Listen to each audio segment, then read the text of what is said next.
사람이 아니라 세상에 영향을 주는 사람으로 살아가기를 하나님께서 기대하십니다. 온도계 같은 인생이 있고 온도 조절계 같은 인생이 있죠. 온도계 같은 인생은 기온이 올라가면 올라가고 기온이 떨어지면 떨어집니다. 그러나 온도 조절계 같은 인생은 온도를 조절하죠.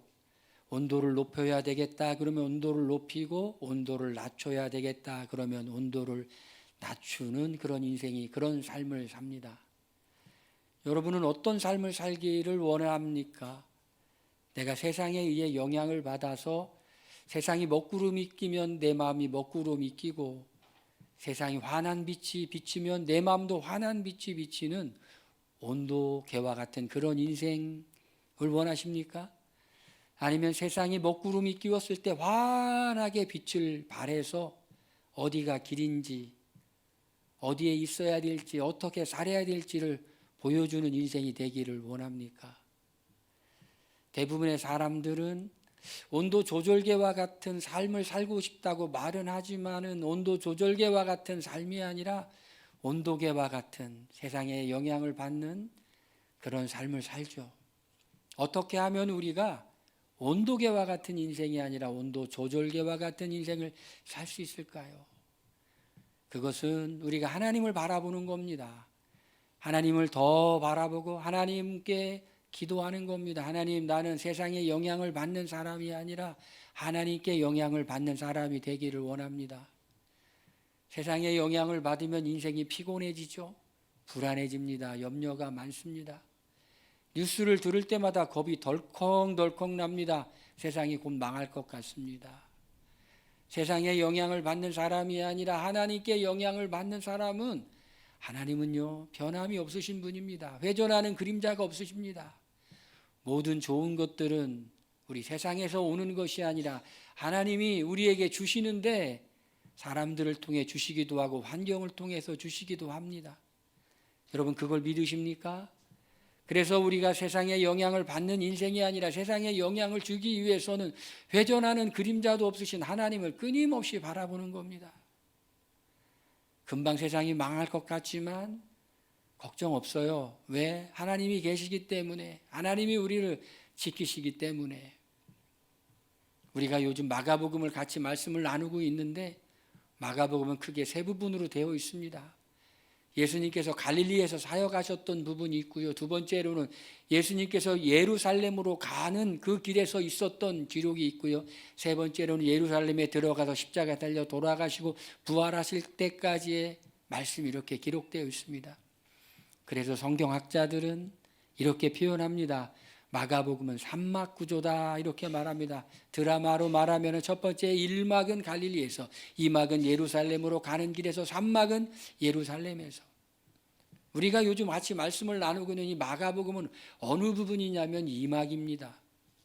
그러니까 벳세다의 소경이 눈을 뜨는 역사를 경험하고 난 후에 여리고에서 바디메오가 눈을 뜨는 그 역사가 있는 그 두 사건의 가운데 부분입니다. 이 부분은 예수님께서 예루살렘으로 가는 길이었습니다. 예루살렘으로 예수님은 왜 가시는 것이죠? 예수님은 우리를 위하여 자기의 목숨을 많은 사람의 대속물로 죽이기 위해. 제자들은 이 얘기를 알았을까요? 몰랐을까요? 예수님께서 말씀하십니다. 3번이나 말씀하세요. 내가 예루살렘에 올라가면 고난을 받고 십자가에 달려 죽고 그리고 3일 만에 부활할 거야. 예수님이 3번 말씀하시지만은 제자들은 예수님의 말씀을 깨달은 게 아니라 계속 잊어버립니다.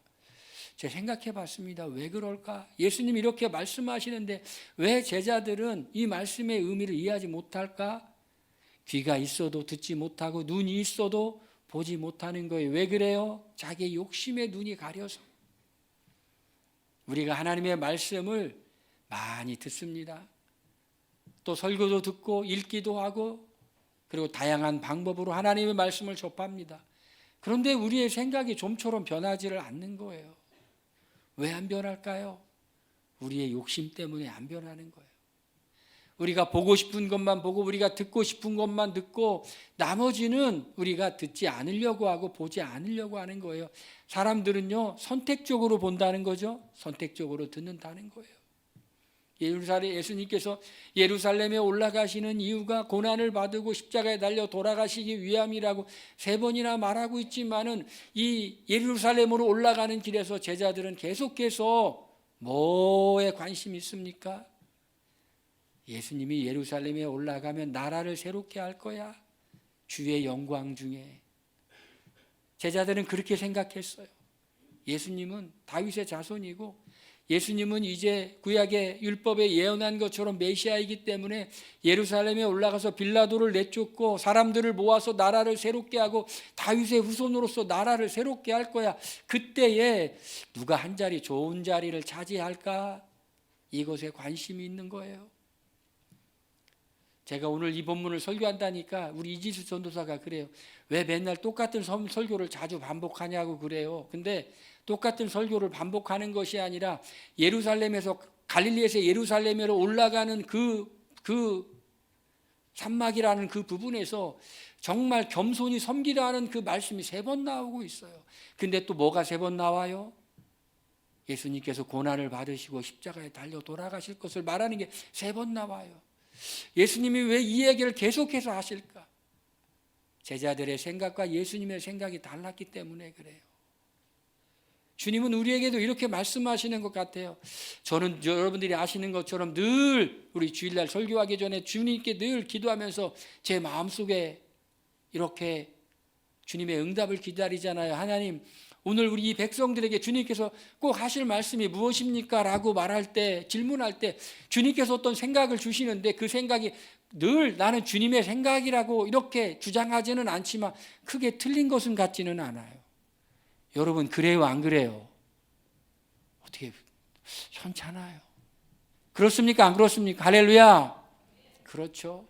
저는 오늘도 질문했습니다. 하나님, 오늘 이 말씀 속에서 우리에게 꼭 전해야 될 말씀이 무엇입니까? 우리가 들어야 될 말씀이 무엇입니까? 라고 이렇게 기도했을 때 내 마음속에 드는 생각은 이거였어요. 여러분이 그것이 제 생각일지 아니면 하나님께서 성령을 통해 감동하실지 한번 생각해 보세요. 그건 이거였습니다. 적어놨어요. 어떻게 군림할 것인가를 생각하지 말고 어떻게 섬길까를 생각하라. 어떻게 제 생각인 것 같아요? 하나님이 주신 것 같아요? 그렇게 말해야 되죠, 당연히. 어떻게 군림할까를 생각하지 말고 어떻게 섬길까를 생각하라는 것이에요. 3번이나 예수님이 비슷한 얘기를 하시는데 오늘은 마지막으로 하시는 얘기예요. 왜 이렇게 예수님 계속해서 말씀하실까? 예수님께서 말씀하실 수밖에 없는 상황을 제자들이 만들었어요. 예수님께서 말씀하실 수밖에 없는 상황을 만들었다는 건 제자들이 한번 듣고 변화가 안 됐다라는 것이. 첫 번째는 그러죠. 제자들이 노중에 서로 다투죠, 싸우죠. 예수님이 질문합니다. 너희가 노중에서 서로 무엇을 때문에 그렇게 토론했냐라고 말하니까 자기들도 쑥스러웠는지 말을 안 하죠. 그럴 때 예수님이 이렇게 말씀하십니다. 너희 중에 크고자 하는 자는 마지막이 돼야 돼. 첫째가 되고자 하는 마지막이 돼야 되고 너희 중에 크고자 하는 자는 섬기는 자가 돼야 돼. 제가 지난번에 한번 말씀 나눴죠. 앞장 서려고 하지 말고 거기는 복잡하니까 뒷줄에 서려고 하라고, 거기는 한가하다고. 그 말씀을 한번 들었으면 그렇게 했어야 되는데, 그리고 어린아이 하나를 영접하는 것이 나를 영접하는 것이라고 그 말씀을 듣고 깨달았어야 되는데 못 깨달았어요. 사람들이 어린아이를 만져줄 것을, 축복 기도해 줄 것을 기대하면서 안수할 걸 데려왔을 때 예수님의 제자들이 어린아이를 못 오게 했어요. 왜 그래요?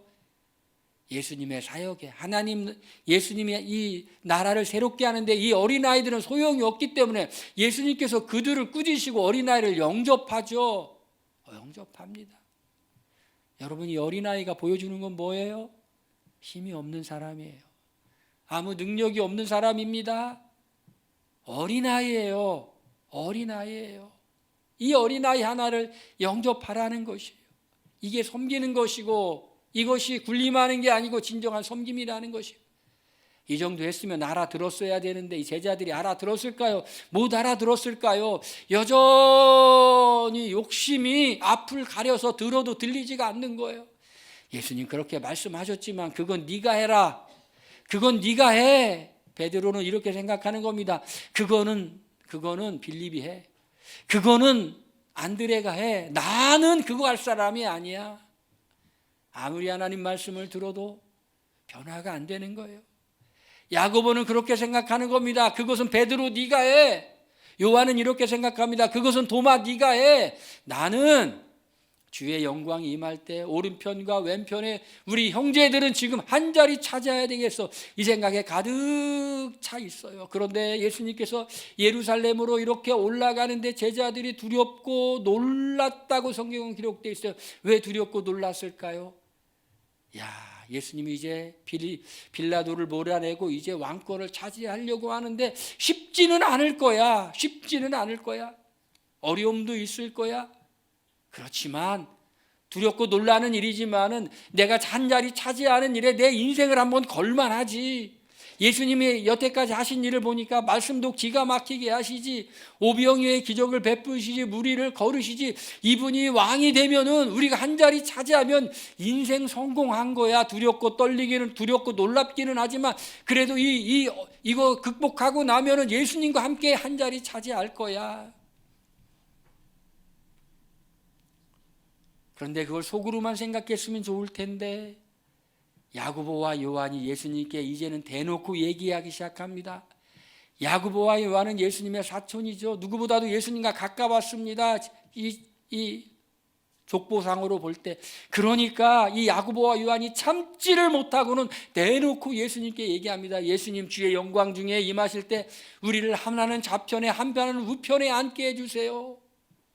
예수님이 고난 예고를 하셨음에도 불구하고 저는요, 참 하나님이 우리에게 축복을 주시기 위해서는 말씀으로 우리 생각이 변해야 되고 행동이 변화돼야 돼요. 말씀이 우리를 지배하는 것이 하나님 나라의 통치가 우리에게 임하는 것이고, 하나님의 말씀이 우리를 지배할 때 우리가 비로소 우리가 자유를 누리게 되고 우리가 평안을 누리게 되고 우리가 기쁨을 누리게 되는 거예요. 할렐루야. 여러분, 우리가 무엇을 얻으려고 한다고 얻어지는 게 아니에요. 욕심을 낸다고 얻어주는 게 아니라 하나님이 주시면 저절로 얻어지는 줄로 여러분 믿으시길 바랍니다. 하나님께서 허락하지 않는 것을 얻으려고 몸부림치는 것이 아니라 하나님께서 주시는 것을 우리가 믿음으로 받을 준비가 돼 있어서 받을 것을 기대하시길 바랍니다. 그래서 힘들죠.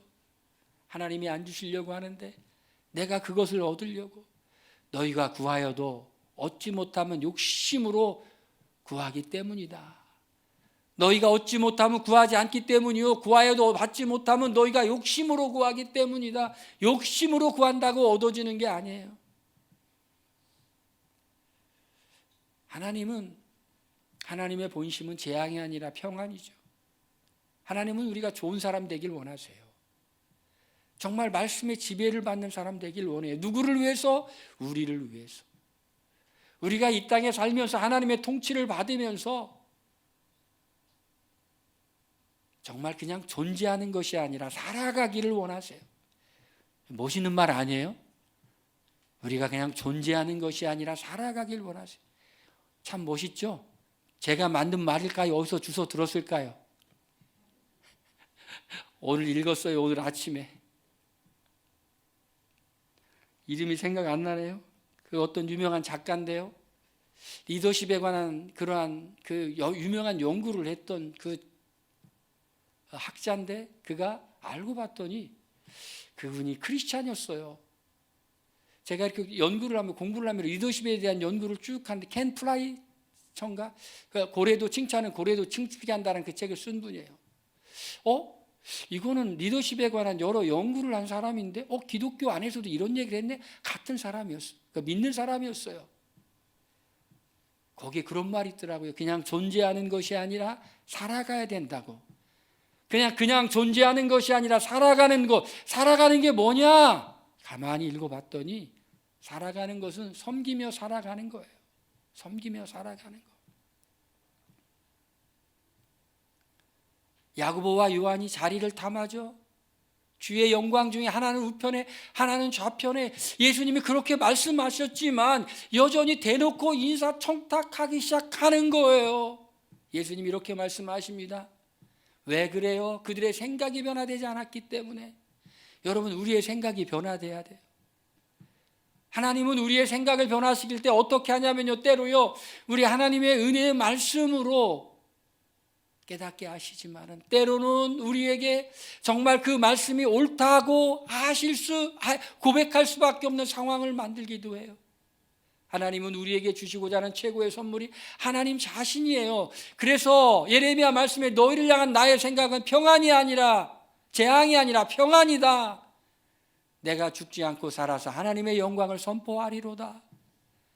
때로는 하나님이 우리를 변화시키기 위해 하나님의 말씀이 진림을 알기 위해서 우리의 인생에 여러 가지 고난을 통과하게도 하시지만 그 고난 끝에 우리가 고백하는 것은 뭐냐면 하나님의 말씀은 진리입니다. 할렐루야. 여러분, 하나님으로부터 그것을 받으면 놀라운 축복을 받은 거예요. 내가 말씀이 안 믿어져요. 내가 하나님을 간절히 의지하는 게 안 돼요. 그런데 어떤 상황을 만나고 그 상황을 통과하면서 내가 하나님의 말씀이 진리임을 알았습니다. 하나님만이 좋은 것을 주시는 분임을 알았습니다라고 고백한다면 가장 좋은 것을 받은 거예요. 믿으십니까? 그런데 이 야고보와 요한은 아직 생각이 변화되지 않았어요. 여전히 그 세상적인 가치관, 내가 한 자리를 차지해야 돼. 여러분, 우리가 은혜를 받지 않으면 변화가 되지 않는 것 같아요. 이 야고보와 요한도 사도행전 2장에 보니까 마가의 다락방에서 기도하다가 하나님의 은혜를 받아 주의 복음을 전하는, 정말 세상에서 사람들이 높은 사람이라고 하는 사람이 아니라 하나님께서 인정하는 사람. 여러분, 우리는 사람의 인정과 사람의 존경을 받기를 원하잖아요. 그런데 은혜를 받고 보니 사람의 인정과 사람의 존경이 아니라 하나님께서 기뻐하는 사람이 되기 원하는 마음의 소원이 있는 거예요. 은혜를 받아야 돼요. 그런데 야고보와 요한은 여전히 은혜를 받지 못하고 하나님 나라의 가치관을 받아들이지 못하니 뭐를 생각해요? 주의 영광 중에 좌편과 우편 한 자리 차지하고 싶습니다 라고 말할 때 예수님 이렇게 말합니다. 너희가 구하는 것을 너희가 알지 못하느니라 라고 말해요. 여러분, 예수님의 영광은 뭡니까? 이 제자들은 예수님이 주의 영광이라는 것은 빌라도를 모련하고 나라의 통치자가 되는 걸 영광이라고 생각했지만 요한복음을 보니까 예수님이 받으시는 영광은 그게 아니라 예수님의 영광은 아버지 뜻에 순종하여 십자가를 지고 죽으시는 게, 그것이 요한복음 말씀에 보니까 예수님의 영광이에요. 하나님 나라의 가치관으로 변화된 사람은 복음을 위하여, 정말 좋은 일을 위하여 고난받는 것을 기뻐하는 거예요. 예수님 이렇게 말씀하셔요. 내가 마시는 잔을 마실 수 있으며 내가 받는 침례를 너희가 받을 수 있느냐라고 말했더니 야고보와 요한이 겁도 없이 할 수 있다라고 말해요. 이 말은 예수님 마시는 잔은 뭘까요?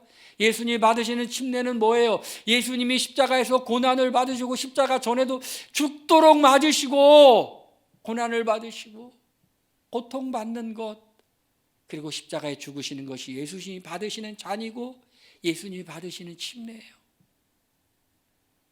너희가 이걸 받을 수 있느냐라고 말했더니 야고보와 요한이 겁도 없이 할 수 있다라고 말하죠. 그래서 어떻게 됩니까? 야고보는 첫 번째 순교자가 되고 요한은 정말 오래 살았지만은 핍박과 투옥과 고생하면서 복음을 위해서 고난을 받는 인생이 되죠. 야, 그래, 너희가 그것은 할 수 있지만 내 좌우편에 앉는 것은 내가 주는 게 아니야. 준비된 사람을 위해서 그건 받는 거야. 여러분, 하나님 나라의 가치관으로 변화된 사람은요, 내가 복음을 위하여 내가 존재하는 것이 아니라 살아가기 위하여 힘들고 고난이 있다고 하더라도 그 고난보다 더 귀한 주님의 은혜를 생각하기 때문에 우리 자신을 희생하고 포기하는 일도 할 수가 있는 거예요. 무엇 때문에요? 그것이 우리가 존재하는 이유이기 때문에. 그냥 존재하는 것이 아니라 살아가는 존재의 이유, 그것은 내가 그냥 살아가는 것이 아니라 가치 있는 일을 위해서, 주님이 기뻐하시는 일을 위해서 살아가는 거야.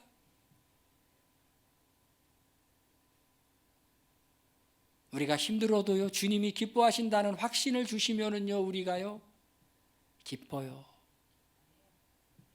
내가 좀 수고하더라도 이 일이 주님이 기뻐하시는 일이라고 생각하면 내가 힘들어도 기뻐요. 힘든 줄을 몰라요. 아프리카에서 우물 파는 선교사님이 열심히 우물 파다가 이제는 그만 파리라 너무 힘들어서 그랬는데 마음에 쓱 생각이 나더라는 거예요. 고맙다. 고맙다. 여러분, 하나님의 음성은 그런 거예요. 고맙다. 여러분, 그 선교사님이 또 우물 팠을까요? 그만 팠을까요? 또 팠겠죠. 왜? 하나님이 고맙다고 하기 때문에. 내가 높은 자리에 올라서 목에 힘을 주고 군림하는 게 아니라 내가 주님을 위해 복음을 위하여 내가 희생도 하고 고난받는 그것도 나는 기쁘게 받아들이라. 이게 하나님 나라의 가치관으로 변화된 삶이라는 거예요. 예수님이 하나님이 우리를 위해서 해준 것이 너무너무 많은데 우리가 하나님을 위해 한 게 뭐가 있나요? 여러분, 내놓을 만한 거 있어요? 나가 주님을 위해 이거 했다고 내놓을 만한 거 있습니까? 혹시 있다고 하면 우리 송구영신 예배 때 말씀 나눴죠? 이전에 했던 자랑은 다 잊어버리고 잘못했던 것도 다 잊어버리라고요. 그것이 우리의 공로가 되면 안 된다고 그랬죠. 주님이 우리를 위해서 하신 거에 비하면 아무것도 아닙니다. 우리 한번 따라합시다. 아무것도 아닙니다. 하나님 나라의 가치관으로 변화된 사람은요, 어떻게 해야 되냐면요, 세상적인 가치관을 내려놔야 돼요. 이방인의 집권자들이 그들을 임으로 주관하고 그 고관들이 그들에게 권세를 부리는 줄 너희가 알거니와 너희 중에는 그렇지 아니하니라. 멋있습니까, 여러분? 목에 힘을 막 주면 멋있습니까? 권불 10년이라고 하죠. 권세 10년 못 갔다고. 옛날에 어떤 유명한 정치인이 있었는데요, 그 정치인이 대통령까지 꿈을 꾸고 막 하다가 중풍에 걸렸어요. 그랬더니 기자가 찾아가서 그 사람에게 인터뷰를 했어요. 어떻게, 당신이 이렇게 되는데 어떻게 생각하냐고. 자기가 그렇게 되니까 그 많은 사람들이 자기 일을 찾아오고 득실득실 했는데 아무도 찾아오지 않더라고. 아무도 찾아오지 않더라고. 불교 용어로 허업이죠. 허업. 뜬구름 잡는 것 같았던 거죠. 뭔가 권세가 있는 듯 하면 사람들이 우글우글 하지만 그 사람 보고 그런 게 아니죠. 그때는 멋있었던 것 같죠. 여러분, 하나님은요, 목이 곧은 백성을 기뻐하는 게 아니에요. 이스라엘 백성들을 향해 목이 곧은 백성이라고 하죠. 몸에 힘을 쭉 빼고 아무 힘 없는 자처럼, 주님이 도와주지 않으면 살 수 없는 자처럼 연약한 모습으로 상한 갈대와 같은 마음으로 상한 심령으로 주님께 나와서 주님의 은혜를 구할 때, 여러분, 이 생각을 버리세요. 내가 크게 성공해서 세상에서 한번 떵떵거리고 한번 살아보리라. 제 친구가 그래요. 고향에 내려갔더니 고향 선배가 이러더라는 겁니다. 고향 선배가 이렇게 말하더라는 거예요. 나 요즘 밥 좀 먹는다 그러더라는 거예요. 그게 무슨 말이에요? 나 요즘 괜찮다 그런 얘기죠. 나 요즘 밥 좀 먹는다. 목에 힘을 주고 싶죠. 여러분, 우리 목에 힘을 주고 싶은 사람이 아니라 목에 힘을 쭉 빼고 주님만 의지하는, 여러분, 정말 훌륭하고 멋진 사람인데 그 힘을 주질 않고 힘을 쭉 빼고 여러분을 겸손히 귀하게 섬겨준다면 얼마나 멋있겠어요. 야, 다르신 분이네. 다른 분이네. 당신은 나에게 이렇게 힘 뺄 이유가 없는데 왜 이렇게 힘을 빼고 왜 이렇게 하시는 겁니까? 라고 물어볼 때 저는 살리는 빛 부천교회 다녀요. 그렇게 대답해 주시길 바랍니다. 하나님 나라의 백성 어떻게 살아야 되죠? 세 번째로는 예수님을 닮아 종으로 섬겨야 된다라는 것이죠. 너희 중에 누구든지 크고자 하는 자는 섬기는 자가 되고 너희 중에 으뜸이 되고자 하는 사람은 모든 사람이 종이 되어야 하리라. 듣기는 무지하게 많이 들었어요. 애우지는 못해도 대충 짐작은 하죠. 왜냐하면 무지하게 많이 들었기 때문에.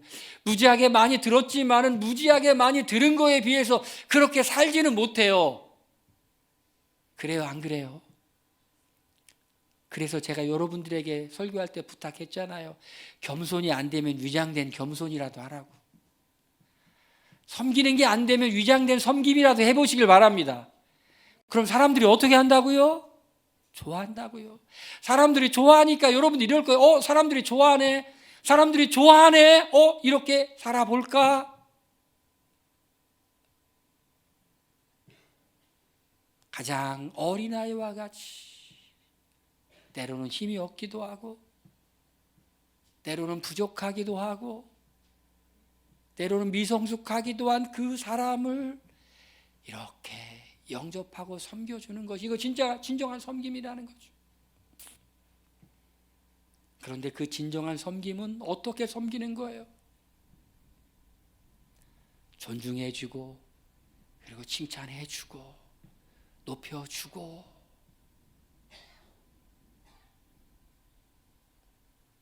자신의 단점이 아니라 자신의 하나님이 만드신 아름다운 형상을 발견하게 해줄 때 그게 진정한 섬김이라는 거예요. 제가 요즘 리더십에 관한 책을 읽고 있는데요, 정말 최고의 리더는요, 동기부여를 잘하는 리더래요. 하면 될 것 같은 그런 마음을 부여해주는 리더가 좋은 리더래요. 그런데 이 동기부여를 잘하는 리더는 그 사람이 잘할 수 있는 것을 보고 칭찬해주고 격려해주는 리더가 동기를 잘 부여한다라는 것이. 여러분, 우리가 섬기는데 어떻게 섬기냐면요, 우리 주변에 있는 사람들이 하나님 앞에 더 잘 나갈 수 있도록 섬기시길 바랍니다. 할렐루야. 하나님을 더 잘 믿도록 섬기시길 바랍니다. 우리는 왜 이런 삶을 살아야 될까요? 우리가 이런 삶을 살아야 되는 이유는 예수님께서 오신 것이 섬김을 받기 위함이 아니라 섬기기 오셨기 때문에, 도리어 섬기려 하고 자기 목숨을 많은 사람으로의 대속물로 주려 함이라. 예수님이 우리의 본이세요. 섬기기 위해 죽기까지 하셨어요. 그런데 오늘 말씀이, 읽었던 말씀 그 다음의 말씀은 바디메오가 눈을 떠요. 그 말씀이 기록되어 있어요. 왜 이렇게 연결되어 있을까요? 우리의 영적인 눈이 열리지 않으면 우리가 정말 진리를 잘 깨달을 수가 없다라는 것이. 영적인 눈이 열려야지 예수님이 누구신지를 알고 예수님을 바로 믿는 게 무엇인지를 알게 된다라는 것이.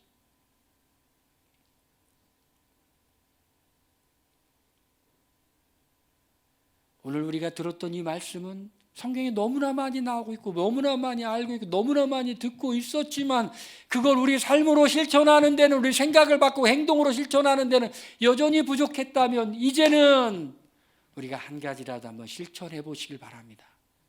할렐루야. 이 세상에서 가장 의미 있는 인생은 다른 사람이 잘 살아가도록 성공시키는 인생이죠. 예수님이 십자가의 죽음으로 섬김으로 우리에게 구원을 베푸셨던 것처럼 우리도 다른 사람의 인생에 정말 힘을 주고 새롭게 만드는 그런 사람 되기를 주의 이름으로 축원드립니다. 예수님이 우리를 섬기셨던 것처럼 우리도 다른 사람을 섬기는 사람 되기를 주의 이름으로 축원드립니다. 우리 시간에 한번 기도하겠습니다. 하나님, 정말 약한 자, 연약한 자, 한 사람 한 사람을 섬기는 사람 되게 해 주시옵소서. 우리 다 같이 동성으로 기도합니다.